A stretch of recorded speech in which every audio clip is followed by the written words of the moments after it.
O Brasil se enquadra no perfil de vários países em desenvolvimento que nas últimas décadas vivenciaram aí um aumento dos índices de motorização, mas estrutura, seja nas vias, fiscalização e educação não evoluíram no mesmo ritmo. Os números também assustam. São quase 40 mil acidentes, com 14 mil vítimas e 1.000 mortes nas rodovias federais, estaduais e municipais por ano. Para falar sobre esse número, também outros problemas ligados ao trânsito, eu recebo aqui no estúdio o representante da Organização Pan-Americana de Saúde e também especialista em segurança viária, Vitor Pavarini. Vitor, muito obrigado pela presença. Bom, eu queria te perguntar, Vitor, já de início, com esses números aqui que a gente tem, 40 mil acidentes, esses números, eles estão ligados diretamente a essa questão do ritmo de motorização, porque cresce bastante o número de pessoas que estão motorizadas, de carros, de veículos nas vias, mas essa questão da estrutura, educação e fiscalização não está ao mesmo passo, né?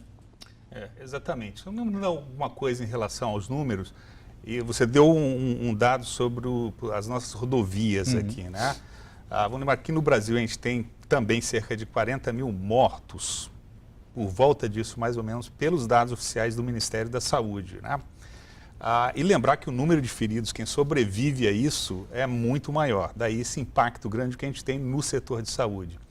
E exatamente como você colocou, essa situação que viveu o Brasil, principalmente a partir dos anos 80 do século passado, foi um aumento exponencial do índice de motorização nos países em desenvolvimento, os quais a gente se enquadra, né?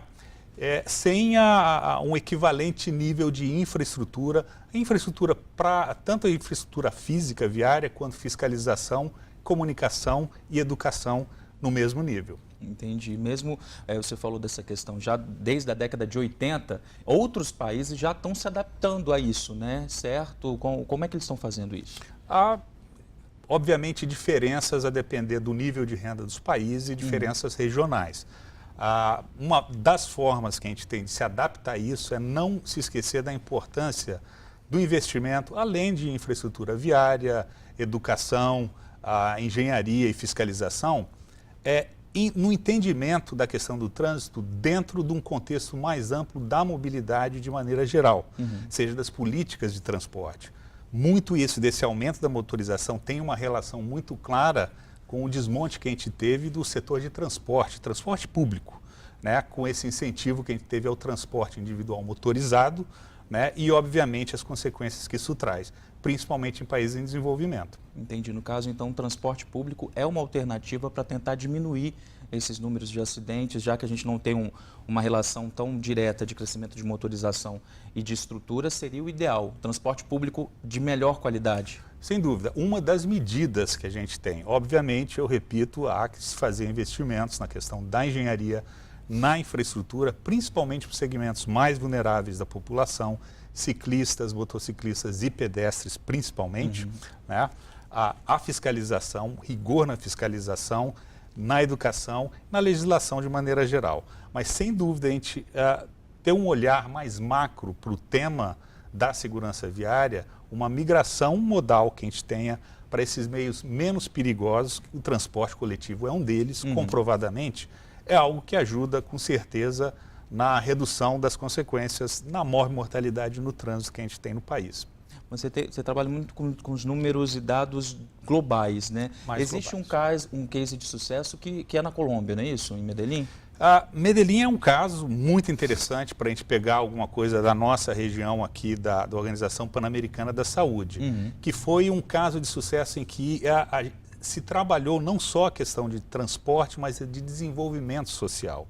Foi dar um acesso, principalmente para regiões carentes que você tinha, ainda tem em Medellín, a um transporte de qualidade, interligando essas questões, a questão social que representa o transporte com a questão de segurança viária. É algo para a gente se mirar. Entendi. Aqui na América do Sul, coladinho, né? Bom, Victor, um dado também alarmante é com relação ao crescimento de acidentes com motociclistas, perdão. Explica para a gente esse número, mais ou menos quantos acidentes e por que cresceu tanto? Essa relação que a gente começou dos índices de motorização em final dos anos 80 também se refletiu um pouco mais adiante, principalmente a partir dos anos 2000, em relação ao crescimento, não só no Brasil, mas na região das Américas de maneira geral, principalmente a América Latina, a América Central, a América Latina, com esse incentivo que se teve à motocicleta, ao uso da motocicleta. Em função de uma série de facilidades que ela traz, seja por conta do acesso muito fácil à compra dele, a facilidade de trafegabilidade que se tem nas cidades, né? E uma relação muito clara, a gente tem que lembrar, com aquilo que eu coloquei do desmonte do transporte público nesses países, né? E isso acabou sendo uma alternativa que, principalmente segmentos menos privilegiados da nossa sociedade, tiveram que lançar mão para a sua mobilidade. Então, no caso, a motocicleta, por conta disso, mais fácil, mais rápido para poder chegar, aumentou o número, mas também o crescimento aí de acidentes está diretamente ligado, né? De acidentes e das consequências dos acidentes, uma vez que é um tipo de transporte muito vulnerável. Uma coisa é você estar dentro de um carro com barra de proteção lateral, airbag, entre outras coisas. Está numa caixa ali metálica que te protege de alguma maneira, né? No caso da motocicleta, é um transporte considerado dos mais vulneráveis, junto com o pedestre e ciclista, até porque compartilha as vias com outros veículos. Então lá, né, como você mesmo falou, dentro dessa caixa metálica, e o motociclista está muito mais vulnerável. Bem ali, né? mais Só vulnerável. O capacete, às vezes, né? O capacete ele vai ajudar a reduzir o dano, mas nem sempre só o capacete vai resolver isso. Tem danos nos membros inferiores, superiores, e assim por diante. Bom, hoje Vitória está contando aí com o serviço de patinetes elétricos, uma opção de mobilidade, mas os casos de acidentes desse tipo de modal estão crescendo, né, Vitor? É fato, a gente vê isso em cidades da Europa e nos Estados Unidos, onde começa a ser bastante problemático, com consequências significativas que a gente está vendo já nas áreas de atenção emergencial nos hospitais, né? Isso não vai demorar, acredito que não deva demorar para começar a ser um problema grave aqui no Brasil. Pois é, essa questão veio como uma forma de ajudar, né, uma opção de transporte e está tendo também esse perigo aí, né? Tem que se pensar, qual que seria a melhor forma para poder contar com esse serviço, mas não ter tantos acidentes, você analisando assim? É verdade, como qualquer tecnologia nova, se bem que não é uma tão nova tecnologia, a gente tem patinete desde os anos 50, que eu me lembro aqui, conta com uma matriz energética diferente, é elétrico, né? O que é a novidade, nos parece, é esse modelo de compartilhamento que está dando um acesso maior para isso que se chama de micromobilidade. Bem, como qualquer novidade, ela vai levar um tempo para se adaptar e há que ter uma regulamentação que, ao que sei, algumas cidades brasileiras, a exemplo do que está acontecendo no exterior, já estão começando a regulamentar e tendo uma atenção para um veículo que pode ser rápido demais para andar nas calçadas e é vulnerável demais para estar compartilhando a via com outros veículos. Se eles passam a usar ciclovias, se a gente vai ter ciclovia que atenda esse tipo de percurso, é outra história, mas que traz à tona uma questão importante de como é que tem que ser essa distribuição do espaço para os diferentes modos de transporte. Bom, vamos falar então de uma questão que você entende muito bem, que é a questão da saúde. Esses acidentes todos que a gente vê por aí acontecendo, isso impacta diretamente na saúde do país, não é isso? Demais. Quando a gente fala no número de mortes que tem no país, no Brasil cerca de 40 mil por ano, e em termos globais é cerca de 1,35 milhão de pessoas que morrem, lembra que isso é o que morre, é a ponta de um iceberg muito mais grave, em que tem quem se lesou de uma maneira mais ou menos grave e quem vai ficar permanentemente incapacitado. Isso tem um impacto muito grande, tanto nas emergências, né, nos serviços de saúde, de emergência, de radiologia, de fisioterapia e tudo mais, quanto naqueles que vão ficar permanentemente incapacitados, que vai ter um impacto também social muito grande. Se você imaginar um provedor de família que deixa de ser um provedor e passa a ser um custo, porque é um impacto, alguém que fica com uma para ou tetraplegia ou outras limitações, isso impacta a saúde e impacta socialmente. O custo que a gente acaba tendo no país, que aqui no Brasil acho que o IPEA estimou em cerca de 68 bilhões por ano. 60 bilhões por ano. Por ano que se gasta aqui. Todos os gastos envolvendo a saúde, não só a saúde, mas outros relacionados, até um atraso que isso causa numa via quando tem um acidente, né? Custos jurídicos, danos materiais, entre outras coisas. É um custo muito alto que a sociedade paga por algo que é previsível e evitável. Com certeza. Bom, Vitor, eu queria que você falasse para a gente amanhã.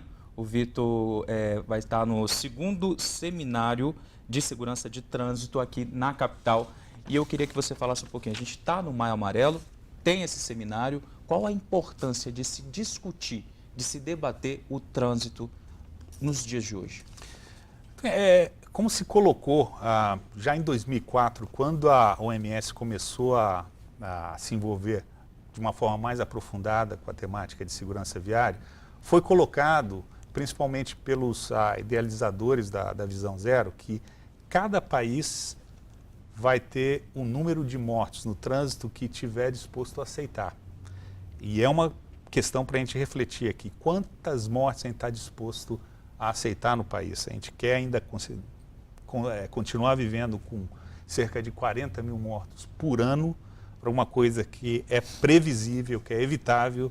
A gente sabe quando vai acontecer, com quem vai acontecer, em que lugares, que dias da semana que ela acontece. Ou seja, a gente tem informação suficiente para poder atacar esse problema. É uma questão de determinação política e social que a gente tem que ter no país. Da importância dessa discussão, para o qual eu agradeço esse convite que é feito pelo Movitran, pela FETransportes, por todo mundo e os parceiros, pelas secretarias de saúde, tanto aqui do estado quanto do município, que estão envolvidas nessa temática aqui. E parabenizo essa iniciativa que tem que ter, não só em maio, como o resto do ano. Com certeza. Passou da hora da gente aguentar mais de 60 bilhões no país por conta desses acidentes, né? A gente tem que pensar, afinal de contas é vida que a gente está falando, né? Vamos pensar também nos custos sociais e pessoais que a gente tem, no impacto, aquilo que a gente não dá para medir com dinheiro, né? O que significa perder um pai, um filho, uma filha, um ente querido. Com certeza. Vitor, muito obrigado. Nosso espaço está sempre aberto para a gente falar desse tema tão importante. Obrigado. Eu que agradeço.